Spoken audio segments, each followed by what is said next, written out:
Hello everyone, welcome back to Maths Gyan. Today we will learn about how to compare between two fractions.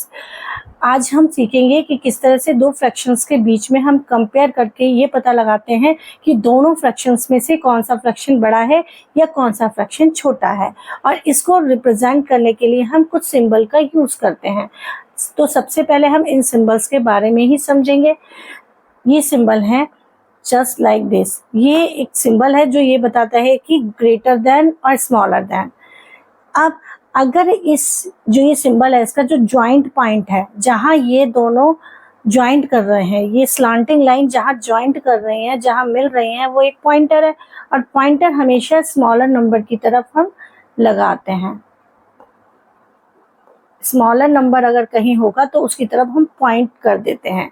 और इसका जो symbol का जो mouth है open, बड़ा सा ओपन हो रहा है, जैसे लाइक अ क्रोकोडाइल. जैसे क्रोकोडाइल अगर बड़ी सी चीज को खाता है तो अपना माउथ ओपन कर लेता है. ठीक उसी तरह से हम बिगर नंबर को, दोनों नंबर्स में से जो नंबर बिगर होगा, बिगर नंबर की तरफ हम उसका माउथ ओपन कर देंगे. Is it clear? और इक्वल साइन से तो सभी लोग फैमिलियर हैं कि जो इक्वल साइन होता है जब दोनों नंबर इक्वल होते हैं या दोनों फ्रैक्शंस इक्वल होते हैं तो उनके बीच में हम इक्वल साइन लगाते हैं उसे रिप्रेजेंट करने के लिए. तो अब हम समझते हैं कि किस तरह से हम पता लगाते हैं कि फ्रैक्शंस कौन सा फ्रैक्शन बड़ा है, कौन सा छोटा. ये बात तो हम सभी जानते हैं, हमने पढ़े हैं कि फ्रैक्शंस के टाइप क्या क्या हैं. एक होता है लाइक फ्रैक्शंस जिनके डिनोमिनेटर सेम होते हैं. एक होता है अनलाइक फ्रैक्शन जिनके डिनोमिनेटर सेम नहीं होते हैं, वो अनलाइक फ्रैक्शंस होते हैं. और प्रॉपर फ्रैक्शन होते हैं, इम्प्रॉपर फ्रैक्शंस होते हैं, और इस तरह के ये मिक्स फ्रैक्शन होते हैं. तो इन्हीं के बेस पर हम इनको पता लगाते हैं कि कौन सा नंबर बड़ा है या कौन सा नंबर छोटा है. तो चलिए स्टार्ट करते हैं.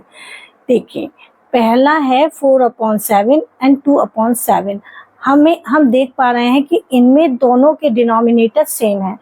अब जिनमें डिनोमिनेटर सेम होते हैं ईजिली हम उनके सिर्फ न्यूमरेटर में कंपैरिजन करते हैं कि कौन सा न्यूमरेटर बड़ा है. 4 और 2 में बड़ा कौन सा है? 4. तो इसका मतलब 4/7 हमारा बड़ा है, बिगर है. दोनों में से बिगर नंबर फ्रैक्शंस है 4/7. और जो बिगर होता है, बिगर नंबर होता है, उसकी तरफ हम माउथ ओपन कर देते हैं सिंबल का. यानी कि इसमें जो सिंबल लगाएंगे इस टाइप का लगाएंगे. Is it clear? यानी 4/7 is greater than 2/7. अब चलते हैं अपने नेक्स्ट एग्जाम्पल पर. जैसे 5/8 एंड 5/13. ये दो फ्रैक्शंस हैं, लेकिन अब की बार इसमें न्यूमरेटर सेम है और डिनोमिनेटर डिफरेंट है. इस केस में हम क्या करेंगे, जब डिनोमिनेटर डिफरेंट होता है, न्यूमरेटर सेम होता है तभी होगा ऐसा. जब न्यूमरेटर सेम होगा तब. इसमें हम जस्ट इसका उल्टा कर देते हैं. जैसे कि अगर डिनोमिनेटर सेम होता है तो न्यूमरेटर में कंपैरिजन कर लेते हैं, अगर न्यूमरेटर सेम है तो डिनोमिनेटर में कंपैरिजन कर लेते हैं. बट क्या देखते हैं, जिसका डिनोमिनेटर जितना बड़ा होगा वो नंबर उतना ही छोटा होगा. क्यों? ऐसा क्यों होता है? देखिए, फ्रैक्शंस क्या होते हैं, नीचे जो डिनोमिनेटर होता है वो होता है अगर हमने किसी चीज के जितने टुकड़े किए, जितने हिस्से किए, वो नंबर होता है डिनोमिनेटर. यानी कि 5/8 में हमने किसी चीज के 8 पार्ट किए.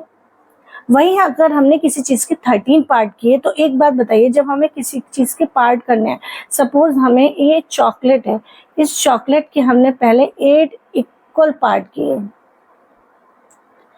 ठीक है, चलिए वो हमसे इक्वल नहीं हो रहे, आप इमेजिन कीजिए कि इक्वल पार्ट किए हमने. तो जब हम इनके इक्वल पार्ट करेंगे तो क्या होगा, देखिए. तो अब हमने इक्वल पार्ट किए, अब हमने इसी चीज के 13 पार्ट कर दें. तो हर एक पार्ट का जैसे हमने 13 पार्ट किया सपोज, तो क्या होगा कि जिस चीज के, उसी चीज के हम ज्यादा टुकड़े करेंगे तो हर टुकड़ा छोटा हो जाएगा.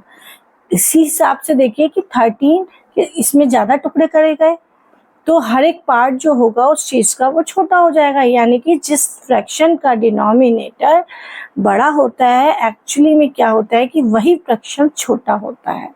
वही फ्रैक्शन क्या होता है? छोटा होता है. यानी 5/13 जो है वो छोटा है और 5/8 बड़ा होगा. अब चलते हैं आगे। अब देखिए आगे वाले जो फ्रैक्शंस हैं उनके कंपैरिजन में ना तो न्यूमरेटर इक्वल है ना ही डिनोमिनेटर इक्वल है। इस केस में ये जो मैं बताने जा रही हूँ, ये मेथड हम इस तरीके से जितने भी ये फ्रैक्शंस हैं, चाहे वो सेम न्यूमरेटर वाला हो चाहे सेम डिनोमिनेटर वाला हो, उनकी कंपैरिजन हम इस मेथड से कर सकते हैं, अगर हमें ये चीज़ भी याद नहीं रहती है तो। देखिए इसमें हम कंपैरिजन किस तरह से करते हैं। पहले हम इन दोनों को मिक्स फ्रैक्शन को इम्प्रॉपर फ्रैक्शन में चेंज करेंगे। 5 2 ज़ा 10 और 9 19/5। 4 2 ज़ा 8 और 1 9/2।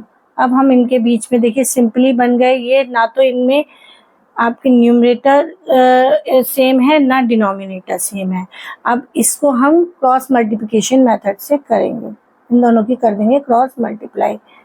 19 और 2 की मल्टीप्लाई करके आएगा 38। 5 और 9 की मल्टीप्लाई करके आएगा 45। 9 5 ज़ा 45। अब 45 बड़ा है तो 45 की तरफ का जो फ्रैक्शन है वही फ्रैक्शन बड़ा होगा। 9/2।